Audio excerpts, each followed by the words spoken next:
Alors, tout d'abord, je vais un petit peu vous présenter mon expérience.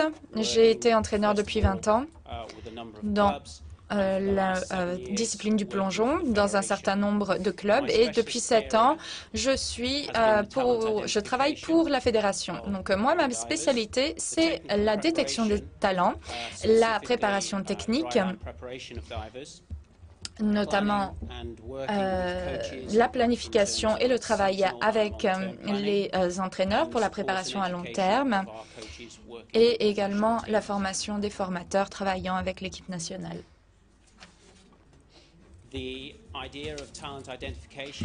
Ce programme de détection des talents et de formation pour gagner dans la discipline du plongeon.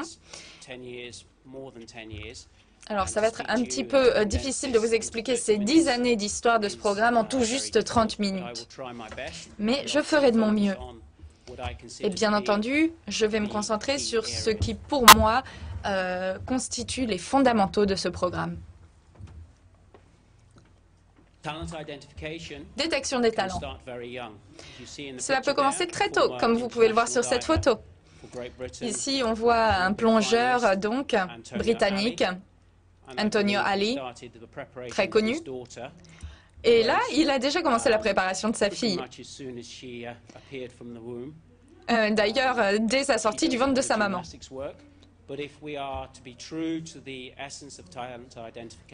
Mais l'identification des talents, finalement, tout d'abord, c'est la génétique. Les parents.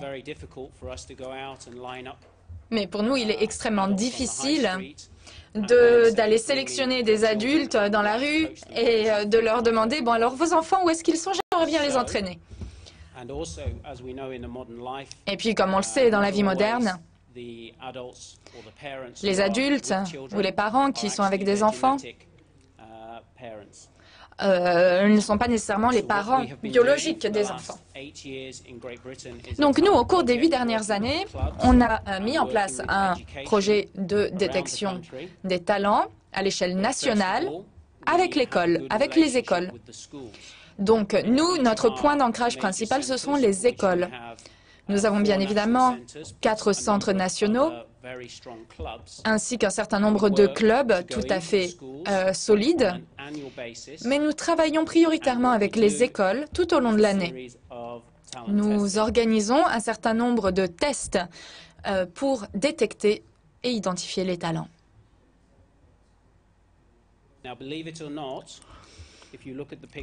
Cela vous semblera peut-être un peu surprenant, mais on voit un petit garçon à gauche qui semble être assez souple et le garçon à droite qui semble avoir un petit peu plus de mal à se pencher. Eh bien, peut-être que celui-ci n'aurait pas été sélectionné. Eh bien, le garçon à droite, c'est un champion mondial. Donc, finalement, parfois, il ne faut pas se fier aux premières impressions. Il faut vraiment avoir une compréhension de ce qui est potentiel. C'est ça, la détection des talents. Et juste pour votre information, Thomas Daly, c'est le garçon qui est à gauche. Thomas a été un champion européen, catégorie senior, lorsqu'il a eu 14 ans, champion mondial à 15 ans. Et cette semaine, lors des Jeux du Commonwealth, il a été double champion. Il n'a que 16 ans. Et au milieu, c'est un quadruple champion olympique. Il est américain. La détection des talents. La difficulté avec le plongeon, c'est que c'est un petit sport.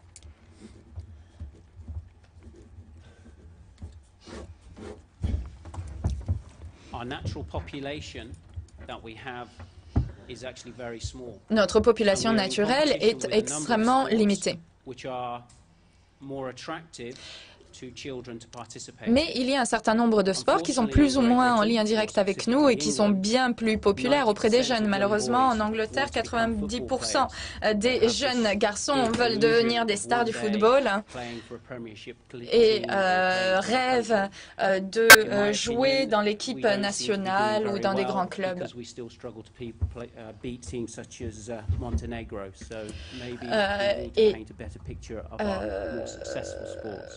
Alors que notre équipe en ce moment, par exemple, elle a un petit peu des déboires et même une équipe comme le Monténégro, elle a du mal à la battre. Donc peut-être qu'il faudrait remettre les choses un petit peu en place de ce point de vue-là. Mais bon, bref, ceci étant dit, nous sommes donc un petit sport. Alors on a essayé d'aller à la recherche de ces talents, plutôt de les laisser venir à nous. Aller rechercher ces talents directement dans les écoles.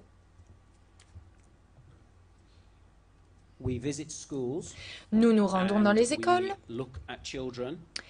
et nous nous concentrons donc sur les enfants âgés de 5 à 9 ans. La gymnastique, par exemple, c'est un sport possible pour les petits. Et je pense que vraiment, un facteur clé pour développer tout le potentiel des enfants, c'est la préparation. Et donc, c'est là qu'on peut vraiment développer le potentiel. Alors finalement, un grand plongeur, comment pourrions-nous le décrire? Dans le plongeon, il y a des choses très simples. La puissance explosive. Des personnes dont le corps est assez compact. Il ne faut pas être trop grand. Parce que pour tourner, pour vriller très rapidement, c'est impossible. Si vous êtes un petit peu plus haut que moi, par exemple, moi je fais 1m77, tout va se compliquer. Donc bien évidemment, là une fois de plus, la génétique a son rôle à jouer. Si les deux parents sont petits, sont assez petits, alors on a plus de chances que l'enfant effectivement se développe de la même façon. La flexibilité, la souplesse. Jack Lowe, qui était l'un des deux garçons sur les photos, eh bien, il n'avait pas une souplesse naturelle. Donc il faut savoir un petit peu ce qui est possible. Même si la capacité naturelle n'est pas là, est-ce qu'il y a les attributs intellectuels, par exemple, pour y parvenir et savoir se dépasser? Autre qualité. Je vous ai parlé de la souplesse, ainsi que les caractéristiques physiques en termes de taille. Et puis, il y a d'autres choses un petit peu plus inhabituelles. Par exemple, la taille des mains. Ça, c'est essentiel. Thomas Daly, dont je vous parlais précédemment, et qui est champion mondial. Il a, je pense, la plus grande paire de mains que je connaisse, proportionnellement, en comparaison avec la taille de son corps. En fait, on dirait peut-être, on pourrait même les comparer à des assiettes. Et donc, ça lui permet, lorsqu'il entre en contact avec l'eau, de bien plonger. Donc, ça, c'est extrêmement important.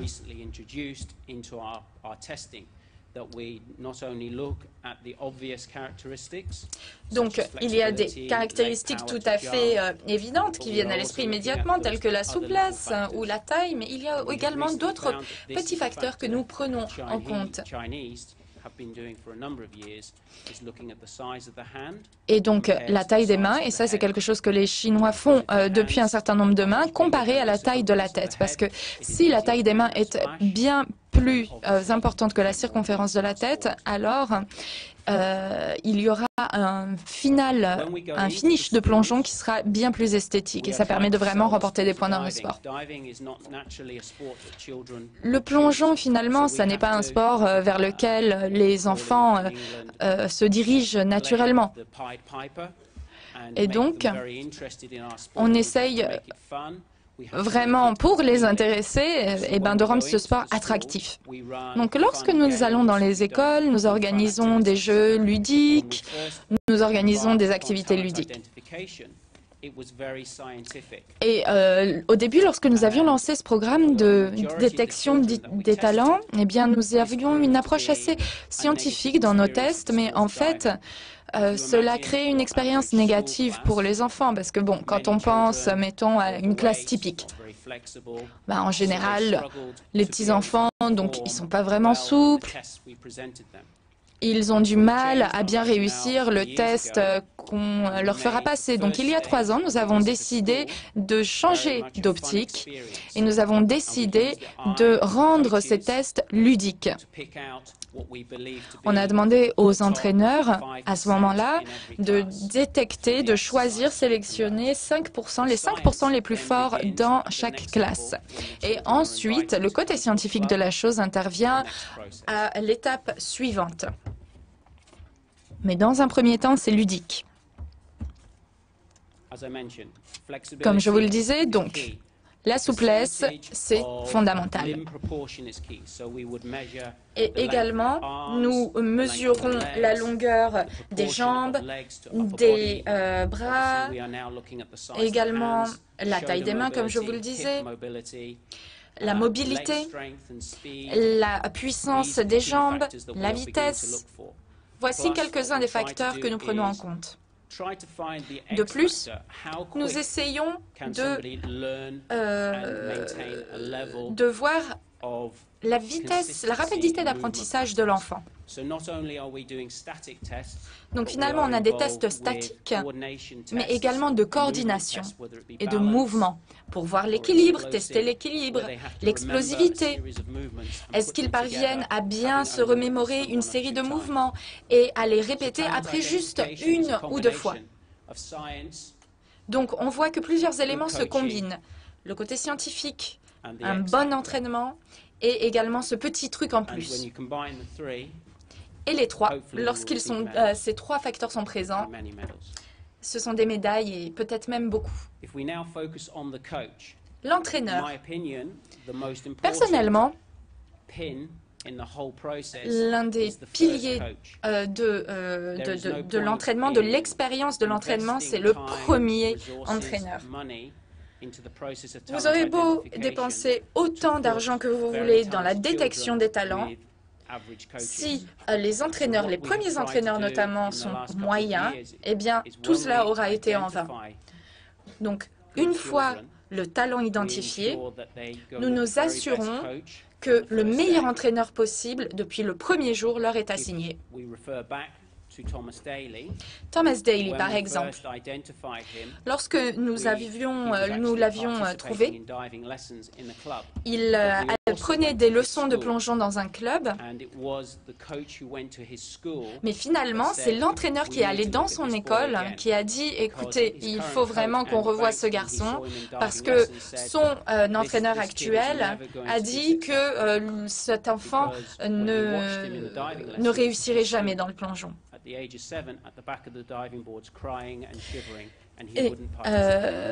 Et d'ailleurs, il avait été traumatisé par cet entraîneur. Et à de nombreuses reprises, il s'était retrouvé à sangloter derrière le plongeoir. Donc là, vraiment, la question de l'entraîneur, c'est clé. Alors, quelles sont les différentes caractéristiques que doit présenter le premier entraîneur? Déjà, pour les enfants en bas âge, il faut que l'entraîneur soit énergique. Et puis également qu'il soit extrêmement... qu'il leur sourit, qu'il soit une figure très sympathique pour l'enfant, afin que lorsqu'il rentre à la maison, eh bien, ils aient envie de revenir. Lorsque nous avons commencé le programme de détection des talents, eh bien, nous avons oublié que ces enfants, eh bien, finalement, ils n'étaient pas habitués à faire du sport de façon intense et nous les poussions trop vite, trop rapidement. Et pendant les toutes premières années d'entraînement, il est extrêmement important pour les enfants de s'amuser à chaque session d'entraînement. Il faut que la progression se fasse vraiment graduellement. Et puis le premier entraîneur, il faut qu'il ait des qualités techniques extrêmement avancées. Pour un enfant de 5, 6, 7 ans, un entraîneur très souvent ne sera pas de niveau olympique, mais tout du moins, il faut avoir un entraîneur qui comprenne véritablement tout ce qu'il faut pour y parvenir, toutes les qualités nécessaires pour y parvenir. Et en effet, chaque fois qu'il y a par exemple un mauvais mouvement, il faut ensuite passer 10 fois plus de temps avant de se débarrasser du problème. D'autre part, il faut que cet entraîneur fasse preuve de patience et de compassion. Il faut savoir jusqu'à où on peut aller. Parfois, on va peut-être avoir un athlète extrêmement talentueux et on va vouloir leur enseigner des qualités, des compétences extrêmement rapidement. On a envie qu'ils courent avant qu'ils ne sachent marcher. Mais là, c'est une erreur extrêmement grave. Il ne faut pas aller trop vite. Il faut vraiment essayer de finalement repousser cette échéance du galop autant que possible. Et à partir du moment où on le sent vraiment sûr et que toutes les bases sont bien assises, alors à ce moment-là, on peut lâcher l'enfant et il peut progresser de façon exponentielle. La progression de l'entraînement. Pour moi, c'est un cycle. Comme je vous l'ai dit précédemment, il faut que ce soit une expérience ludique pour l'enfant. Une fois que le plongeur enfant prend du plaisir à plonger, alors ils vont être motivés. Ils vont être motivés pour travailler encore plus dur pour vous. Mais il faut qu'ils le veuillent. C'est une question de volonté. Et là, c'est l'une des clés à décrocher. Donc vraiment essayer de tenir les rênes autant que possible, aussi longtemps que possible. Attention à ne pas confondre rapidité et précipitation. Si l'on apprend trop et trop vite, on a déjà vu des exemples en Grande-Bretagne d'athlètes qui ont appris des compétences extrêmement avancées à un stade trop précoce, et cela a donné lieu à des accidents. Parce que les entraîneurs se sont un petit peu laissés emporter par leur propre enthousiasme et cela a donné lieu à des problèmes par la suite. Donc, il faut vraiment essayer de tenir les rênes le plus longtemps possible pour qu'il y ait une courbe de progression tout à fait graduelle. La préparation physique, oui, effectivement, la plupart du temps, nous avons des enfants qui ont une excellente préparation physique. Mais attention, une fois de plus, il ne faut pas trop se précipiter. Il faut tout prendre en compte. Il faut bien évidemment tirer profit de leurs habiletés physiques naturelles, mais également bien détecter les petites failles potentielles. Par exemple, un athlète peut être extrêmement mobile, mais ils n'ont pas de stabilité au niveau des jointures, ou plutôt au niveau des articulations. Or, on sait que en cas de plongeon, à partir d'une certaine hauteur, eh bien, il y a un risque de blessure qui est extrêmement élevé. Donc, vraiment bien travailler sur la question de la stabilité et de cette solidité des articulations avant de les autoriser à monter sur la plateforme. Autre point, qualité et pourcentage de répétition dans les mouvements de haute qualité. En plongeon, on a des notes sur 10. Et donc, 10 répétitions d'une compétence, cela permet de voir vraiment quel est leur score maximum et le taux de répétition exact de la note la plus élevée qu'ils sont capables d'obtenir. Et donc, par exemple, un score de 7 pour une compétence en particulier. Et ça, c'est une faute extrêmement fréquente chez les entraîneurs. Ils vont juste demander 1 ou 2 répétitions. Et imaginons, ils vont parvenir à cette note de 7, et bien, ils vont être super enthousiastes et passer à une autre compétence directement. Mais sur ces quelques répétitions, il y aura peut-être une note de 2, une note de 3, une note de 7. Non, il faut vraiment faire plus de répétitions. Parce que si on va trop vite, que va-t-il se passer? Eh bien, à un moment ou à un autre, la bulle va éclater et il y a risque de blessure. Et une fois qu'on a un plongeur qui est blessé, eh bien forcément, son niveau de motivation va chuter. Et là, à ce moment-là, vous vous retrouvez avec une bataille bien plus difficile à mener. Donc je suis convaincu qu'il y a vraiment un équilibre vital entre le plaisir à faire ce sport, à pratiquer ce sport, ainsi que le volume et l'intensité des entraînements. Si le volume et l'intensité sont trop importants trop rapidement, eh ben, on va perdre le plaisir. Mais si le plaisir est trop important, parce que vous vouliez que l'enfant s'amuse, eh ben, à ce moment-là, cela risque d'avoir un impact négatif sur la qualité et on ne va pas pouvoir bien asseoir les bases aussi bien qu'il le faudrait. Alors, les priorités en termes de développement du plongeur. Tout d'abord, les mouvements. Chaque fois qu'une compétence fait l'objet d'un entraînement, il faut que la performance soit au maximum. Les mouvements sont corrigés à chaque fois, au fur et à mesure. Mais il ne faut surtout pas que certains mouvements viennent se répéter de façon insidieuse. La mémoire des muscles doit devenir naturelle. Donc, lorsque l'on demande à un plongeur de se lever, et de commencer le plongeon, eh bien, ils vont avoir immédiatement les bons réflexes, ils vont bien se positionner à tous les niveaux de façon automatique. Il faut que ça devienne une seconde nature, une deuxième nature. Si on va trop vite, par exemple, on avait un plongeur qui, à l'âge de 14 ans, pouvait faire des plongeons renversés ou retournés avec je ne sais combien de saltos ou de frilles. Mais le problème, c'est que maintenant, par exemple, eh bien, il a peur de monter sur la plateforme à une hauteur plus élevée parce qu'il a peur de ses compétences qui n'étaient pas assez solides. Et là, ça a été une faute commise par l'entraîneur parce qu'il a fait preuve d'un excès d'enthousiasme et il allait trop vite. Au lieu de bien s'entraîner sur les basiques et d'avoir une progression en allant d'un plongeon simple à un plongeon retourné, renversé, etc., eh ben, on s'est retrouvé vraiment avec un jeune plongeur qui n'a pas pu tirer profit de toutes ses capacités. Ensuite, il s'agit de trouver un équilibre entre la préparation physique et la bonne exécution des mouvements.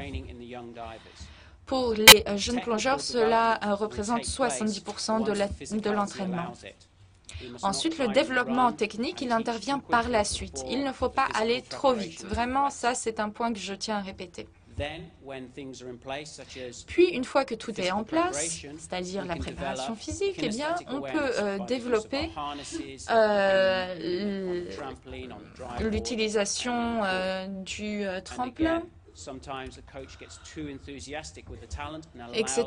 Et une fois de plus, par un trop-plein d'enthousiasme, parfois l'entraîneur peut aller trop vite. Mais là, il faut vraiment que cette conscience kinesthésique, elle fasse l'objet d'un travail, mais graduellement.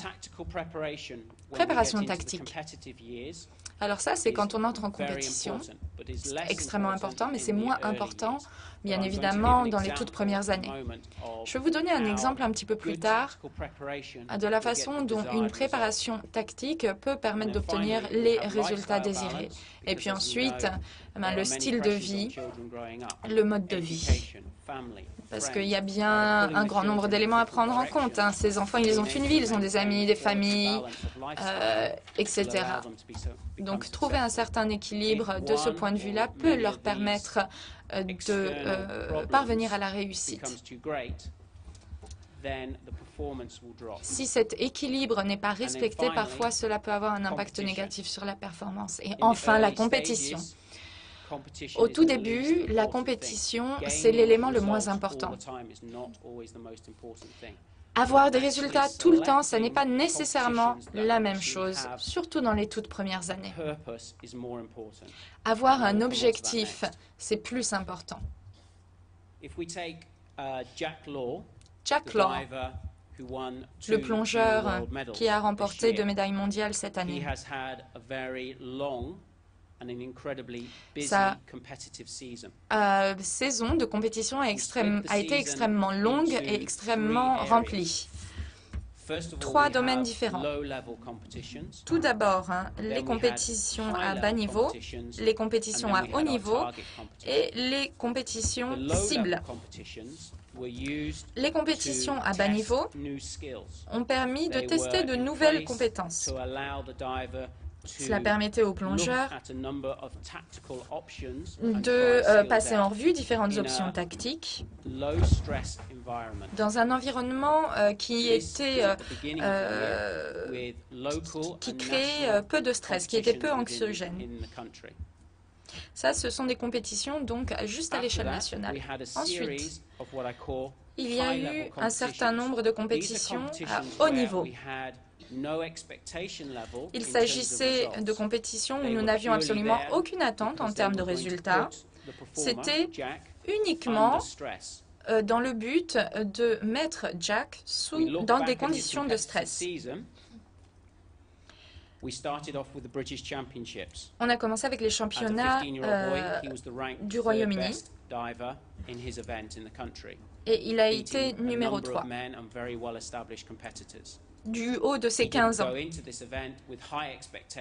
Il n'avait que très peu d'attentes quant à cette compétition, mais du fait de ses résultats, il a pu se qualifier pour un certain nombre de compétitions internationales. Puis, il est allé au Grand Prix en Russie et aux États-Unis. Du côté russe, il y avait peu de gens. Ce n'est pas un événement qui est extrêmement connu et donc il a eu de très bons résultats.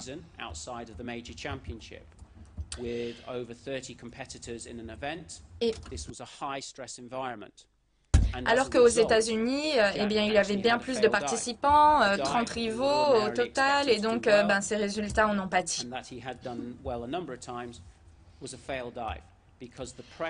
Et ça, c'était du fait de la pression. En fait, la pression et le niveau de compétition générale étaient supérieurs à ses capacités, d'où ses résultats médiocres. Mais cela nous a permis de détecter déjà quels étaient les plongeons qu'il risquait le plus de rater. Et puis, il y a les compétitions cibles. This again was a competition that we did not expect a good result from, but it was purely for experience. Alors, là, ou plutôt, je souhaiterais revenir sur les autres compétitions de haut niveau. Comme je vous le disais, l'objectif véritablement, ce n'est pas tant d'obtenir des résultats que de voir quelles sont les réactions en situation de stress. Et de prendre des décisions tactiques en termes de plongeon. Par exemple, les événements de 1 mètre, 3 mètres en Europe, qu'il a d'ailleurs remporté. En le mettant sous pression et en voyant là où il avait des potentialités d'échouer, nous avons pu mieux évaluer la situation. Et lorsque nous sommes arrivés à notre événement, à notre compétition cible, notre échéance, il était cool mais sous pression. Et il a même fait une erreur sur son 8e plongeon sur 9. Et donc il a fini ex aequo avec le Mexicain, le petit Mexicain dont vous voyez une photo ici. Mais il savait que de toute façon, avec son dernier plongeon, il pouvait obtenir une note très élevée parce que nous avions choisi les plongeons plongeons pour lesquels il avait le plus de probabilité d'avoir de bonnes performances. Nous avions tiré les enseignements des expériences précédentes et même en ayant raté le 8e plongeon, eh bien, il a quand même gagné de 10 points devant le deuxième. Donc nous, en tant qu'équipe, le staff, son entraîneur, nous avons tiré les enseignements de toutes les compétitions précédentes auxquelles il avait participé dans l'année. Et comme il s'agit d'un sport hautement technique, eh bien, je crois que souvent la plupart des entraîneurs ne font pas assez attention à la tactique. Les pourcentages d'amélioration en matière de résultats. Il y a les tests, mais il y a aussi les résultats et il faut bien sûr toujours tirer les enseignements de ce qui est fait. Évidemment, nous sommes conscients du processus de croissance. Et ça, c'est toujours le problème que nous avons en tant qu'entraîneurs, parce que nous avons nos plans, et puis ensuite il y a la maturation des enfants qui peut mettre des obstacles sur votre chemin. Et c'est vraiment intéressant de voir comment les enfants peuvent grandir au mauvais moment. Chaque saison, nous avons nos plans, et puis tout d'un coup, pouf, eh bien l'athlète prend 10 cm en quelques mois, et on ne peut plus rien faire. Thomas Daly a pris 15 cm en 6 mois la saison dernière. Et il était le champion du monde l'année dernière. Et puis d'un coup, il a grandi, il a pris ses 15 cm et on s'est demandé s'il allait devoir arrêter justement à ce moment-là. Heureusement, les choses se sont calmées un petit peu, il s'est arrêté de grandir, mais son calendrier de compétition pour cette saison a été un petit peu chamboulé. Il a grandi, donc ses muscles se sont effilés et donc sont devenus un peu plus faibles. Et il était en train d'acquérir de nouvelles compétences parce qu'évidemment il y avait un niveau de difficulté accru puisque ses concurrents faisaient des choses un peu plus difficiles, donc il s'est peut-être un peu trop poussé. Et l'équipe lui avait dit, il faut que tu apprennes les nouveaux plongeons, les tendus, les carpés avec 3 saltos et demi, etc. Et ensuite, quand il est arrivé au championnat d'Europe en été, eh bien, il s'est fait mal au triceps et il a dû abandonner. Donc, il a fallu qu'il se retire de la compétition à cause de blessures. Ensuite, il est allé aux Jeux Olympiques juniors et il n'a pas pu se mesurer à son concurrent principal, Kibo, le chinois, parce qu'il était encore blessé. Ensuite, il a raté le championnat junior à Tucson, en Arizona, parce que sa blessure au triceps n'était toujours pas guérie. Mais heureusement, il a quand même pu aller aux Jeux du Commonwealth cette semaine et gagner 2 médailles d'or. Malgré tout cela, mais ce que nous avons réussi à faire, et là je crois que c'est un point crucial, c'est que lorsqu'on a un talent très prolifique, eh bien, il ne faut pas avoir peur de tout mettre dans la balance pour s'assurer que ce talent restera dans la compétition. Nous avons une équipe de kinés et nous nous sommes rendus compte qu'il valait mieux envoyer Thomas à Singapour sans entrer dans la compétition parce que l'équipe médicale était à Singapour. Donc il a passé 10 jours à Singapour sans concourir, mais pour passer des IRM, des séances de kiné 2-3 fois par jour avec l'équipe médicale qui était sur place. Ça s'est poursuivi lorsqu'il est allé à Tucson. Il a pu faire l'épreuve du plongeoir, mais pas celle du tremplin. Ensuite, lorsqu'il est rentré, il a continué à travailler et il a continué sa rééducation et il a pu entrer dans la compétition et gagner le titre du jeu du Commonwealth. Donc le plan B que nous avions en place, en fait, c'était de le soutenir et de faire en sorte qu'ils se remettent aussi rapidement que possible. Mais nous ne voulons pas être dans une situation où nous avons à ramasser les athlètes à la petite cuillère et on ne veut pas que les athlètes se blessent inutilement. Donc les athlètes sont suivis de façon régulière, nous observons leur croissance évidemment, nous observons les signes de changement dans leur masse corporelle et dans leur masse musculaire. Et comme il y a énormément de risques évidemment dans les plongeons, en particulier les plongeons de tremplin, nous regardons la force, parce que s'il y a une perte sorte de puissance physique, eh bien, nous savons que potentiellement, il y a une croissance qui se développe quelque part et que donc, il peut y avoir une certaine fatigue physique qui va amener une blessure. Donc, nous regardons tous ces facteurs sur nos plongeurs juniors. Évidemment, ça ne nous donne pas une certitude à 100% de tout ce qui va se passer parce qu'il peut toujours y avoir des accidents bizarres ou des blessures qui de toute façon arriveraient et qu'on ne peut pas empêcher. Mais ce qu'on essaye de faire, c'est de nous assurer que si on voit un signal d'alarme qui s'allume quelque part, eh bien nous allons modifier le programme de façon à essayer d'éviter la blessure autant que faire se peut.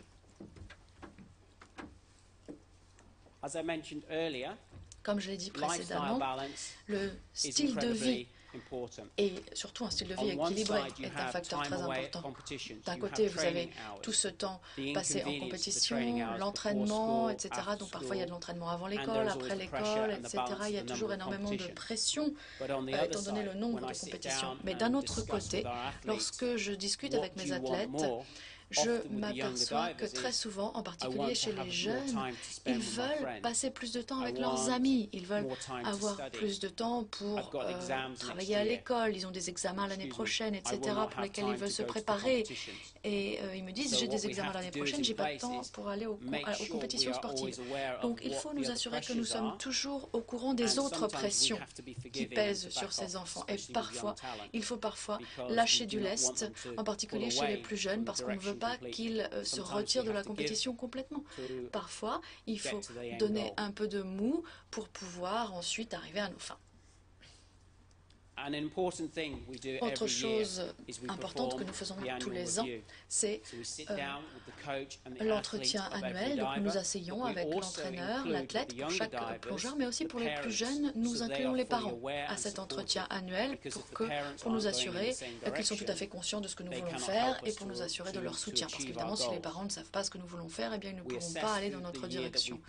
Nous faisons une évaluation de l'année passée, nous regardons ce qui s'est bien passé, ce qui ne s'est pas aussi bien passé, ce qui a manqué dans cette année, ce qu'on peut peut-être rattraper, refaire, ce qu'il faudra développer. Et puis, nous essayons aussi de regarder la saison à venir, les objectifs de compétition. Et puis ensuite, nous essayons de tout mettre en place pour permettre à l'athlète de progresser et de s'améliorer. Donc c'est ce que j'appelle un rétro-planning en fait, parce qu'on regarde notre objectif final et on repart de ce point-là jusqu'à aujourd'hui et on voit comment on peut tout mettre en place pour arriver à cet objectif final. Si ce n'est pas possible, eh bien ça veut dire qu'il faut changer l'objectif. Parce que la chose la plus importante, c'est que les objectifs doivent être atteignables. Ça ne sert à rien de créer un objectif qui n'aurait que 5 à 10% de possibilités de réussite. Et c'est uniquement des objectifs atteignables qui vont permettre aux athlètes d'évoluer. Et c'est d'ailleurs ma conclusion et je vous remercie de votre attention.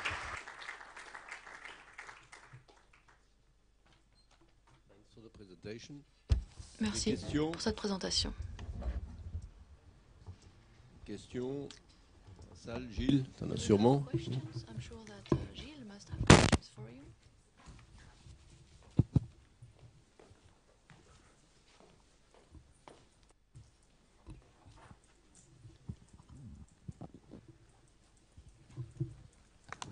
Bonsoir. Je ne suis pas sûr du mot en français. Je le connais en anglais, mais pas en français. Conscience kinesthétique. Conscience kinesthétique. In English, you said it kinesthetic awareness. Yes. Comment vous travaillez là-dessus? Comment vous développez cette conscience du corps à vos athlètes?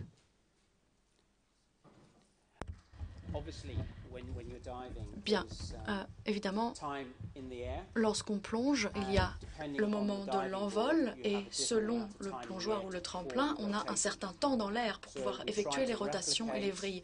Donc on essaye de recopier la conscience dans un envol de salto. Donc sur un tremplin, on utilise un harnais Donc, on a des sauts très simples qui peuvent être effectués sans besoin de support. Mais lorsqu'on plonge, il faut atterrir sur la tête. Et donc, si on essaye ça sur le trampoline, bon, bah, ça va pas être très pratique. Donc, on utilise le harnais avec donc une ceinture autour de la taille avec des cordes qui sont actionnées par l'entraîneur. Donc, le plongeur saute en l'air, ensuite il fait sa figure et l'entraîneur, en tirant sur les cordes, peut assister, si vous voulez, faire une parade au saut et ensuite replacer le plongeur dans la bonne position. Et ça, c'est très important parce que je vous ai parlé tout à l'heure de la préparation physique. Le plongeur a besoin de beaucoup de force centrale, le dos, l'abdomen, etc. C'est de là que doit venir sa force principale et ça vient de ces exercices où on maintient le plongeur dans l'air et il doit contracter ses muscles pour tenir la position parce que à cause de l'attraction terrestre évidemment et de toutes les forces qui viennent des figures et de la fin de la rotation. Donc d'abord on utilise le harnais et puis ensuite on utilise des objets comme des points de reconnaissance dans l'axe de rotation. Donc, ce que nous avons par exemple, c'est un gros drapeau avec des numéros. Donc, c'est un drapeau, une espèce de bannière rouge avec des chiffres jaunes dessus. Et donc, vous avez les chiffres 1, 2, 3, 4, 5 sur la bannière. Et l'entraîneur va dire sur ce salto, sur la troisième rotation, je veux que tu mettes tes pieds sur le numéro 3. Je veux que tu donnes un coup de pied dans le numéro 3. Donc, à ce moment-là, on arrive à avoir une précision et une cohérence de la précision. Évidemment, dans un tour, on ne peut pas tout voir, donc il y a des points clés qu'on leur apprend à identifier et auxquels ils peuvent se repérer. Personne ne voit toute la rotation. On voit seulement des points qui sont souvent dans l'eau lorsqu'ils effectuent leur entrée dans l'eau et puis sur le tremplin. Donc on veut que ça soit acquis comme ça. Et ça devient un peu plus compliqué lorsqu'on plonge en extérieur, parce que si vous avez un super ciel bleu et une eau bleue, eh ben, parfois on va un petit peu s'emmêler les pinceaux entre le haut et le bas. Mais normalement en intérieur, et la plupart des compétitions, Dieu merci, sont à l'intérieur, c'est pas autant un problème. Mais il est très étonnant d'ailleurs de voir que les Chinois ont beaucoup de problèmes à plonger en extérieur. Et je crois que c'est pour ça qu'ils se construisent d'ailleurs une piscine extérieure à Shanghai cette année, pour pouvoir s'entraîner à ça, prendre ses repères.